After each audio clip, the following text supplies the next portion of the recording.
lasts through your rainbow body of the deity and out to filling infinite space.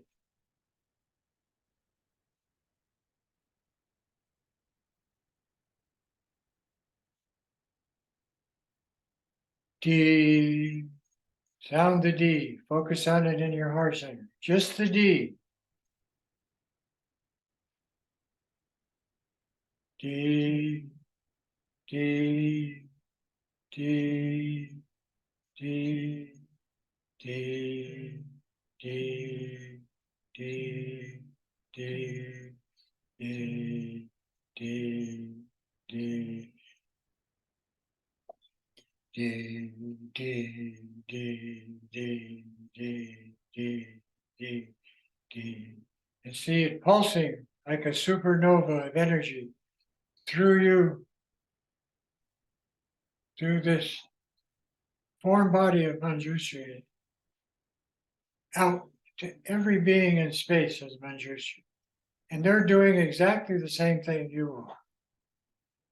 D, D, D, D, D, D.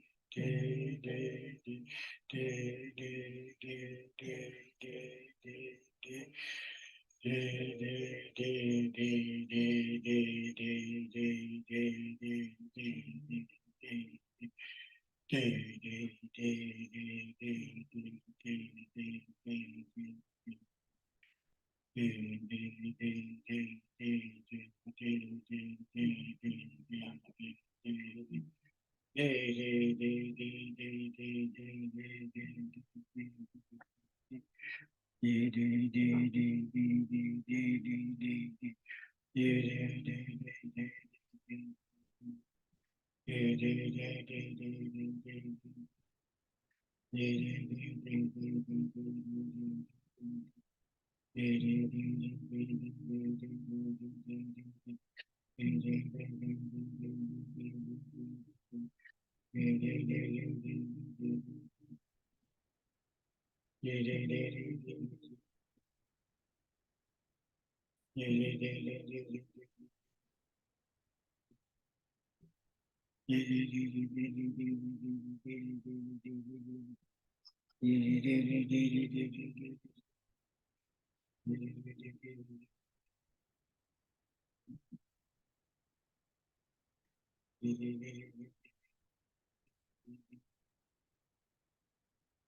D D D D D.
the second stage of practice,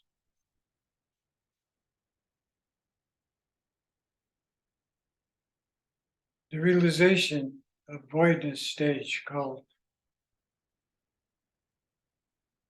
Dzogchen or bliss or Mahamudra, is the ultimate antidote to all forms of thinking.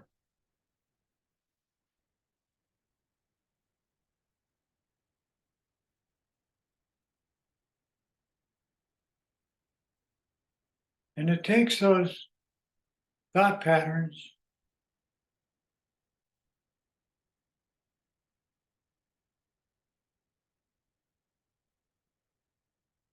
and allows them to evolve without you adding anything.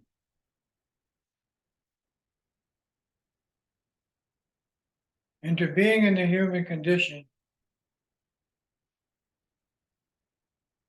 with intelligence of a Buddha.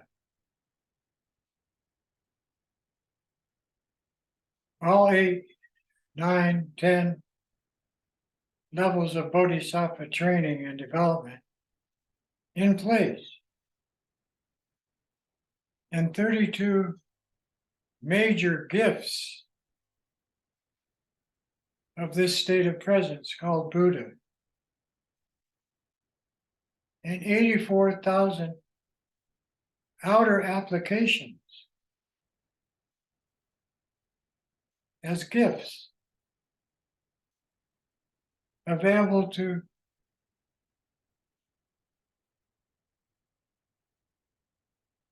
the human in that state in one lifetime after another.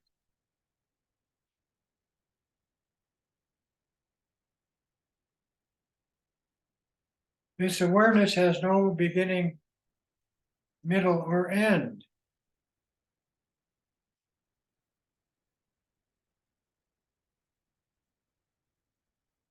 And it allows you to stay connected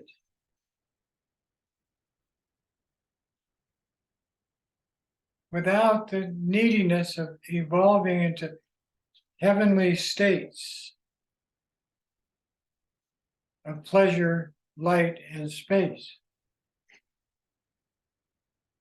or entering into the jealousy and violence of the war and war gods or demigods, without returning to the human condition except to be a bodhisattva, to help others, without taking animal birth or appearing in the lower realms as a preta, hungry goat, or in the demonic realms of anger and hatred.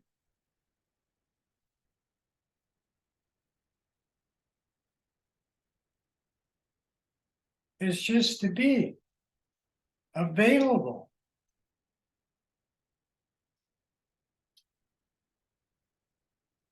The simplest form of practice is to imagine the outer world of infinite suffering,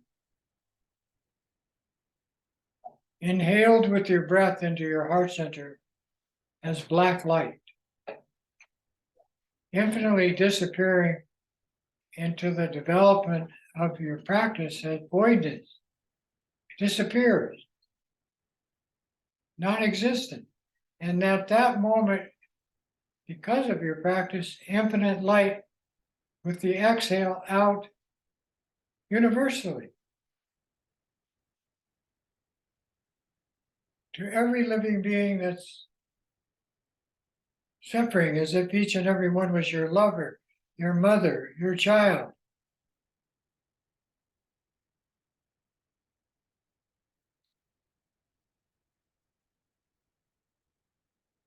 No judgment.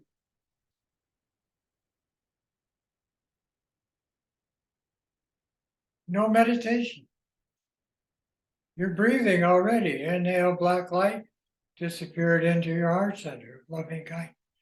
White light immediately reflects back out as healing energy to every sentient being in every way that's appropriate. Infinite okayness. Not okay, black light in. Disappear. Okay, white light out.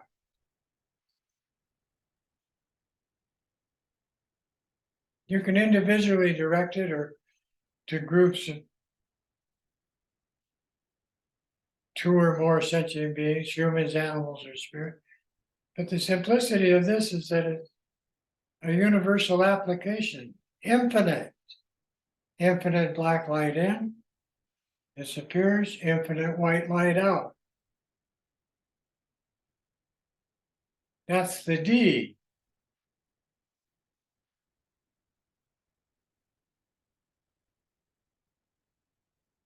So do that for a few moments.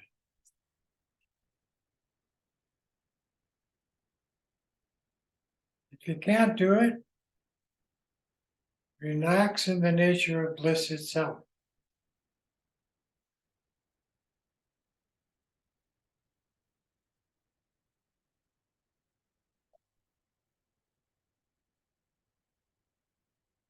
The 8th level of Bodhisattva training is Tonglen. This practice and its application, nothing beyond that. It fulfills the functions of all your wishes. Fulfills the function of energy as voidness, Mahamudra, Dzogchen.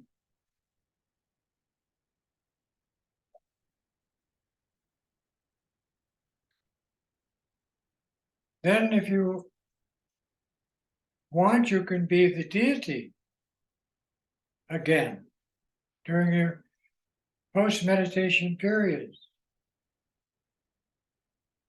Sleeping, dreaming, eating, walking, working, playing, whatever. Om Mara Pacha Nadi So, Mara Pacha Nadi So, Mara Pacha Nadi So. All sound becomes a mantra. Then your knowledge and wisdom and intuitiveness appears naturally. And you start to understand more and more and less questions. Why this? How that? What there? Where? When?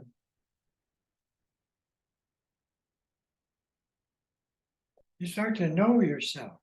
You see yourself face to face.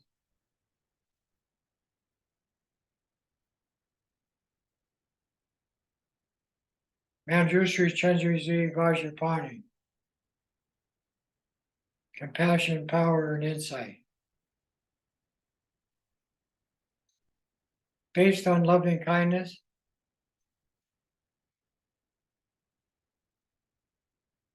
produces excellent results.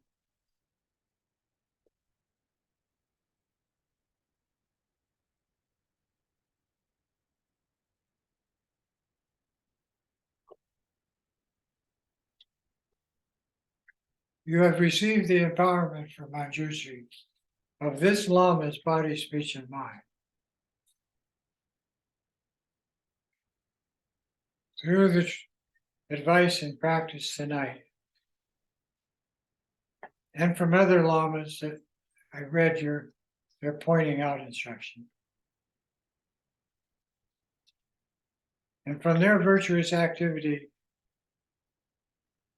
and their remaining in this world, never taking birth in other realms, we dedicate this prayer that all beings can accept that state of intelligence.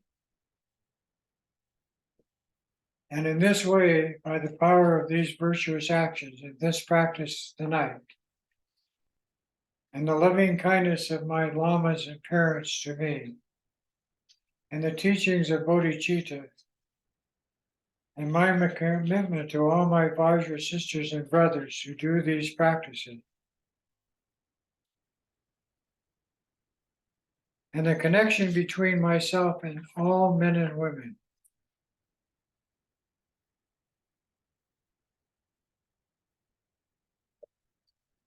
May my own body, flesh, blood, skin, and so forth appropriately benefit all living beings. May the miseries of all my old mothers, all living beings, come upon me.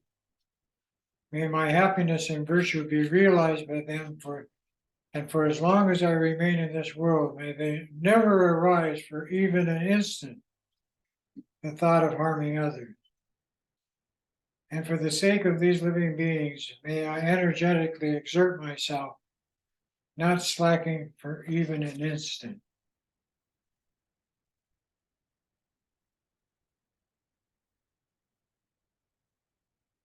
Kewadi Nurdu Da, Shabya Champo Jugerne, Chowa Ching Malu Pa, De Sala Go Parsho, Sanjay Kusum Dempai Jimmadam, Choni Baker Dempai Jimmadam, Nendu Miche Dumpai Jimlaki, Chitargo Wong, Mon Long Drew Parsho.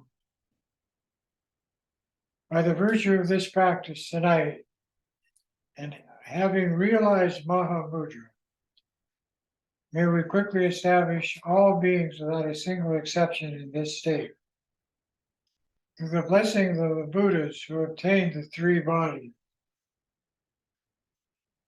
through the blessing of the unchanging truth of the Dharma, and through the blessing of the unwavering aspirations of the Sangha, that's us. May this dedication prayer be fulfilled. May all beings be happy, free of suffering, established in bliss and equanimity. May all the lamas have long life, good health, happiness, and prosperity. And may all the humans on the planet today have as much fun as we are. Aloha and Tashi Dele.